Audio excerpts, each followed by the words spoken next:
Kublai ye pi ki parlok baro ki bala pek yang ikan ka channel jongi ka CW official channel.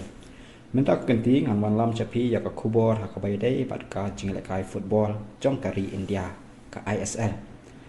Ka ISL jong mentak samoi arzat arpuar arpulai kelapoi no saka bakut.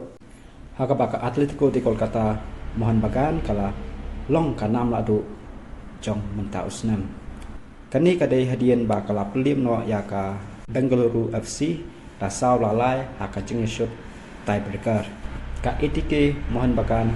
kala yok kur ya ka song pisa kaba hadu riu kulur tingka rekat bat ka trofi kat ba ka Bengaluru FC pat kabawan baar kala yok ban kur ya ka song pisa kaba hadu point san kulur menta tu ngepek ya ki kusnam simet ki bala yok ra daka klub at kumjuru daki players ya kanam hero of the league lani best player of the league layora dau lalian zwala chamte jongka Mumbai City FC katba ya ka golden boot pat layora dau Diego Mauricio naka Odisha FC hakaba ula tap hadu khat artli ki gol hakani ka samoy ka pamenta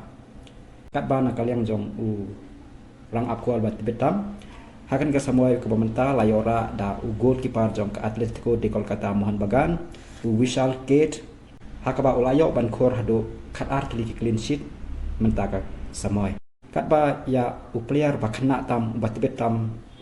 jong kanika samoy ka pamenta lanika best emerging player of the league layora da u Siva Sakti Narayanan jong ka Bengaluru FC katba ya ka KFC street baller of the league pat layora da u Noah Sadui jongka FC Goa. Habapet nakaliang jongki madan kiba itanat tam bat kiba best tam mentaka kenti mentaka samoy yakan ni kusnam layora daka madan jongka kenhun yelekai jongka Kerala Blaster FC. Katba yaki grassroots award bat kidanah do arteli mentaka samoy